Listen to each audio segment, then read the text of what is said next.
안녕하세요. 작가의 식탁TV 이작가입니다. 초등 국어 공부의 핵심은 바로 이것입니다.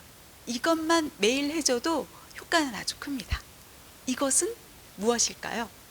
예, 제가 전 시간에도 한번 돈 안 들이는 초등공부법에서 알려드렸을 겁니다. 정답은 바로 소리 내서 끊어 읽기입니다.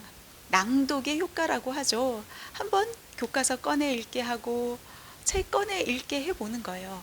그러면 아이가 어떻게 읽어 내려가는지를 파악할 수 있습니다. 아이가 그냥 영혼 없이 대충 읽는 경우도 있고요. 읽으면서 자꾸 글자가 틀려요. 자꾸 버벅대요. 어느 어휘 부분은 그냥 슬쩍 넘어가려고 해요. 어느 경우는 이제 줄을 건너뛰면서 읽기도 해요. 이렇게 우리 아이가 어떻게 읽어 내려가느냐를 확인할 수 있고요. 그러면 아이의 국어 실력 점검이 가능하다는 겁니다. 또한 이거를 매일 습관적으로 소리내서 읽어내려가는 작업을 해나가면요, 아이의 이해력, 어휘력, 독해력, 기억력까지 끌어올릴 수 있다는 그런 이야기입니다. 이렇게 소리내서 읽기, 소리내서 끊어 읽기, 이 공부를 가장 많이 하는 사람, 어떤 사람일까요? 아마 연기자들이지 않을까 하는 그런 생각을 해봤습니다. 연기하는 배우들 있잖아요. 최근에 백상예술대상을 수상한 박은빈 배우 있죠. 이상한 변호사 우영우 역할을 맡으면서 정말 변호사 역할이잖아요. 법정에서 변호하는 역할을 맡다 보니까 그 대사량이 정말 어마어마했다고 합니다. 그래서 굉장히 좀 힘들게 열심히 공부를 했다고 해요. 박은빈 배우가 말하기를 매일 서술형 평가 시험을 준비하고 또 채점해 나가는 그런 어떤 기분으로 그 촬영을 하는 기간 동안 내내 7개월이었나요? 그렇게 매일을 살아왔다라고 이야기를 하더라고요. 그러고 보면 배우들은 늘 그 대본을 보잖아요. 늘 어떤 글자, 활자들을 읽어 내려갑니다.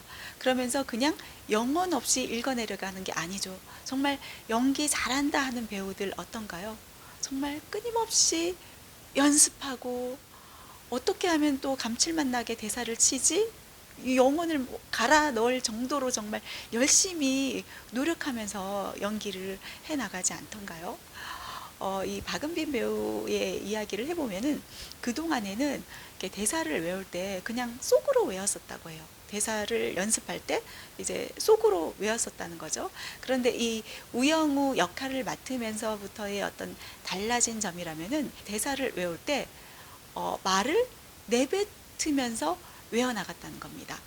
변호사 역할이다 보니까 법정 용어들도 있고요. 이 어려운 용어들도 있고, 그리고 또 긴 대사들도 있고, 이게 정말 제대로 이해가 돼야지만 맛깔스럽게 표현할 수 있거든요. 그래서 제대로 이해를 했는지를 확인하기 위해서 항상 내뱉으면서 이거를 외워나가고 연습하고 공부해 나갔다는 겁니다. 대본을 이렇게 받잖아요. 그러면은 A4 용지 꺼내서 이제 A4 용지 안에다가 대사들을 써 내려가고요. 써 내려가는 것으로 그치는 게 아니라 이거를 이제 또 어느 부분에다가 이렇게 끊어서 읽었을 때 대사 전달이 잘 될까? 어느 부분에 끊어서 전달했을 때 전달력이 좋을까를 고민하면서 이제 끊어 읽기 표시까지 해 가면서, 그러면서 대사 연습을 내뱉으면서 말해보고 그러면서 외워나갔다는 것이죠. 연기자들은 국어 실력이 좀 탄탄하지 않을까, 기본적으로 그런 생각을 또 해보게 되죠. 예, 이렇게 나름 이 연기자들 또한 대사를 또 써가면서 공부해 나가고, 또한 내뱉어 가면서 공부해 나가고, 끊어 읽기 해 가면서 공부해 나가고 있다는 겁니다. 예, 우리 아이들에게 있어서도 국어 실력을 가장 탄탄하게 잡아줄 수 있는 방법은 사실은 이런 방법입니다. 지금 이 박은빈 배우가 해 나가는 방법 어렵지 않잖아요. 집에서 해 주실 수 있는 방법이잖아요. A4 용지, 뭐 노트에다가 잘 안 되는 부분들 써 나가게끔 하는 거예요. 어떤 필사 해 나가는 거예요. 그리고 한번 읽어 내려가게 하는 겁니다. 그리고 그냥 읽는 게 아니라 어느 부분에 강조를 하면서 읽어야 되는지를 표시하는 것이죠. 주어 부분에 강조를 해서 전달을 해야 될까? 목적어 부분에 강조를 해서 전달을 해야 될까? 해서 끊어 주는 거예요. 문장에서 어느 부분에 끊어서 읽었을 때 가장 효과적으로 전달할 수 있는지 부분을 이제 끊기 표시 작업을 해주고요. 그리고 나서 또 내뱉어 보는 거예요. 한번 발표해 보는 거예요. 한번 낭독해 보는 거예요. 정성 들어 읽기에 그 효과라는 것입니다.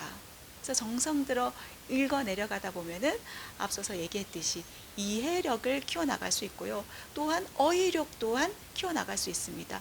이 어휘에 맞게 그런 어떤 느낌으로 그런 감정으로 한번 대사를 전달해 봐야지 하면서 이렇게 신경 써 나가면서 읽어 내려가게 되잖아요. 어휘력 키워 나갈 수 있고 문장 이렇게 긴 문장들을 이렇게 소화해 나가면서 문장력 또한 키워 나갈 수 있고 독해력도 키워 나갈 수 있고 또한 기억력까지 끌어올릴 수 있다는 겁니다. 제가 이제 글쓰기 발표하기 지도를 해 나가고 있는데 발표하기를 이제 끊임없이 해 나가다 보면 아이들이 이렇게 내뱉으면서 소리 내면서 발표를 해 나가잖아요. 그러면 아이들이 저절로 그게 외워지는 거예요. 저절로 암기가 되는 거예요. 그러면 이렇게 저절로 머리에 탁 달라붙어 가지고 이게 나중에는 이제 자동 기억, 장기 기억으로까지 이렇게 저장이 되게 되어 있다는 것입니다. 이렇게 연기자들 또한 그렇고요. 소리 내서 읽기 많이 하시는 분, 아나운서, 뉴스 앵커들 있잖아요. 저도 이제 방송 생활 20년 넘게 해 나가면서 이렇게 아나운서 분들, 앵커 분들 자주 봐왔거든요. 그러면 그분들은 처음부터 말을 잘하는 것일까요? 아무 연습 안 하고 그냥 묵독으로 이렇게 읽어 내려가다가 뉴스 스튜디오에 앉고 읽어 내려가는 것일까요? 그렇지가 않다는 거예요. 늘 그 현장은 바쁩니다. 큐 사인이 들어오기 전에 스튜디오에 앉아서 계속 연습하는 거예요. 소리 내서 뱉어보는 거예요. 그리고 이 박은빈 배우가 했던 것처럼 끊기 작업을 합니다. 뉴스 원고를 받잖아요. 그러면 이제 표시를 해 나가는 거예요. 어느 부분에서 끊어 읽을지를 표시를 하고 그리고 이제 내뱉어 보는 거예요. 내뱉어 봤을 때 힘든 발음들을 파악할 수 있거든요.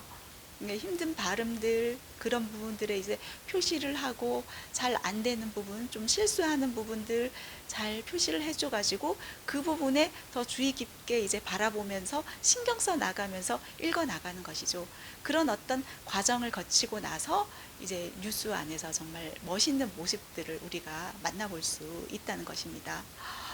제가 아이들 발표하게 하면서 아이들이 그냥 대강 쉼없이 발표해 나가는 친구들 있고요. 앞서서도 얘기했듯이 어떤 글자를 바꿔서 이야기하는 친구 있고요. 그리고 좀 어려운 단어 나왔다 하면은 그 부분에서 그냥 스리슬쩍 넘어가면서 작게 이야기하거나 휘리릭 빨리 읽고 넘어가거나 그런 경우들 있고요.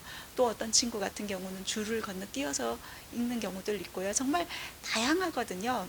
그럴 때마다 이제 계속 따라 읽기를 시킨단 말이에요. 따라 읽기. 그러면은 보통 이제 저학년 친구들 같은 경우는 잘 따라서 읽어요. 그런데 이제 고학년 친구들 같은 경우는 이런 거 저학년 친구나 따라 읽는 거 아닌가? 내가 왜 이거 따라 읽어야 되지? 하면서 좀 기분 나빠하는 경우들이 있어요. 그럴 때 제가 자주 이야기해 줍니다. 방송 아나운서들, 뉴스들 이런 작업 없이 그냥 큐 사인 떨어지면은 그냥 저절로 멋있게 발표해 나가는 것 같아요. 그렇지가 않아. 다들 내뱉으면서 연습해 나가면서 그걸로만 그치는 게 아니라 다 끊어읽기 표시까지 해 가면서 연습해 나간단 말이야. 그런데 너희들 얼마나 잘 발표한다고. 아까 발표할 때 어땠어? 자꾸 실수하는데 그럴수록 더 열심히 연습해야 하지 않을까 하면서 이야기해 주거든요. 정말 최고의 모습을 보여주기 위해서는 연습이라는 과정이 필요해 라고 이야기를 해주고 있습니다. 이렇게 저학년 친구뿐만이 아니라 저는 고학년 친구도 그렇고요. 뭐 중학생 친구도 그렇고요. 저 또한 읽어 내려가는 어떤 과정들 많이 연습을 하거든요. 그런 과정들 집에서 해 나갈 수 있잖아요. 책 꺼내서 읽어 내려가게. 그냥 책 잘 읽었지가 아니라 소리 내서 읽어 내려가도록 그렇게 좀 지도를 해 나가는 거 어떨까? 이렇게 제안을 드려봅니다. 잘 안 되는 친구 같은 경우는 끊어 읽기 이렇게 표시해 가면서 그러면서 이제 읽어 내려가는 거죠. 어머님들이 교과서 꺼내가지고 읽어보라고 하고 책 꺼내서 읽어보라고 했더니만 정말 답답하네요. 글자도 다 틀리게 읽고 쉼 없이 그냥 휘리릭 발표해 나가고 있고 읽기가 잘 되고 있지 않아요. 그럼 어떻게 하면은 이게 좀 변화될 수 있을까요? 이런 어떤 질문들도 한단 말이에요. 어떻게 해줘야 될까요? 계속 끊임없이 연습해 나가는 거예요. 그래도 우리 어머님 정도면은 잘 읽어 내려갈 수 있단 말이에요. 그렇다면 이제 자꾸 따라 읽게끔 하는 거예요. 따라 읽기 해도 좋고요. 혹은 한 문장은 엄마가 읽고 또 한 문장은 아이가 읽고 이런 식으로 읽어 내려가는 거. 한 페이지씩 혹은 뭐 두 페이지씩 이렇게 많이 안 읽어도 좋습니다. 그거를 이제 반복적으로 해주시라는 거예요. 어떤 어머님께서는 벽에다가 아이가 좀 자주 실수하는 것들 그런 것들 잘 적어가지고 붙여두면 좋을까요? 라고 이렇게 질문을 하시는데 예, 벽에든 칠판에든 그게 잘 안 되는 어떤 문장들 어휘들 이용해가지고 적어두는 것 또한 효과가 있고요. 그리고 그런 것들을 일상 안에서 좀 엄마가 응용을 해가지고 이야기를 해나가는 것도 또한 한 방법입니다. 저희 아이 같은 경우도 초등학교 2학년인데 속담을 알게 됐어요. 등잔 밑이 어둡다 라는 속담을 알게 된 거예요. 물론 책을 통해서가 아니라 어떤 영상을 통해서 알게 된 거예요. 그러면은 그 등잔 밑이 어둡다라는 거를 일상생활 속에서 이제 써먹는 거예요. 엄마 지우개 봤어? 지우개 못 찾겠어 하면은 잘 찾아봐 해서 이제 아이 방에 가가지고 여기 지우개 있었네 하면 등잔 밑이 어둡다더니 하면서 막 응용을 해서 써먹는 거예요. 그리고 또 아빠가 오신 거예요. 그러면은 이제 호랑이도 제 말 하면 온다더니 벌써 아빠 오셨네? 하면서 이렇게 써먹는 거예요. 이거를 꼭 아이가 아니더라도 엄마여도 좋습니다. 그래서 좀 아이가 헷갈려하고 잘 모르는 것들 그런 것들을 응용해가지고 한번 써먹어 보는 거예요. 엄마는 요즘 윗집에서 베란다에서 자꾸 담배를 피워대가지고 골머리를 앓고 있어. 이런 식으로 뭐 골머리를 앓다에 대해서 이렇게 응용해서 써먹는다거나 이런 식으로 일상 안에서 좀 써먹으면서 아이들이 좀 놓치는 부분들 좀 헷갈려하는 어떤 문장들 어떤 표현들 이런 것들을 알려주는 것 이런 방법을 좀 이용해 보는 것은 어떨까 하는 그런 생각도 해봅니다. 아니면은 이제 책 읽으면서 잘 끊어읽기가 안 되고 잘 전달이 안 되는 것들 있잖아요. 그 문장들을 이제 부모님께서 이제 녹음을 하는 거예요. 이렇게 녹음을 하고 이제 그거를 이제 잠자면서 들려준다거나 마치 이제 영어 노출해 주듯이 영어 노출만 중요한 게 아니라 우리 말, 우리 글이 가장 중요하거든요. 사실 우리가 쉽게 놓치고 있는 부분이지 않을까 싶습니다. 수업하러 오는 어떤 친구 같은 경우는요, 영어 단어 정말 잘 외운대요. 영어 단어 정말 열심히 외우는데, 영어 단어 다 외웠고, 암기력도 좋아가지고 다 외웠는데, 자기는 그 단어의 뜻을 모른대요. 외워두었는데, 그 단어의 뜻을 모른다고 합니다. 가장 중요한 것은 무엇이다?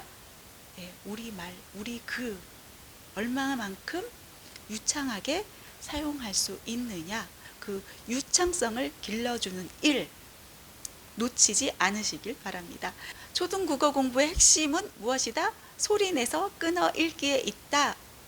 가장 기본적으로 매일 해주시면 좋은 것들, 교과서든 잡지든 신문이든 그 무언가든 꺼내서 소리내서 읽어 내려가도록 그렇게 지도해 주시라는 겁니다.